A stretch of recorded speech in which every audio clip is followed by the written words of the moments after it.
Hello again folks, it's Jodo Cast. Just thought I'd give you a quick update as to where I'm at with the Rapidpulse, or the Nerf pulse rifle that I'm doing using the Rapidstrike. This is the Rapidstrike section of that gun that's been cut down. As you can see, I've done a fair bit of modification to it.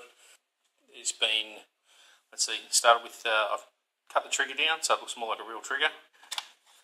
Power switch installed on the back there, which actually supplies power to the whole gun. Put these little custom plates on the back here just to fill it in at the back, because you will see the bottom of the gun.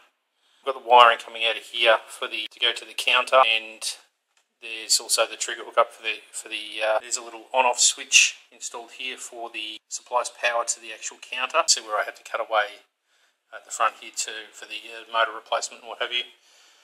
But I thought what I'd do is this section of it is up and running. I'm yet to sort of assemble. I've nearly finished the shrouds, etc. But just wanted to show you this and how it actually fires as a Nerf gun. I could actually fire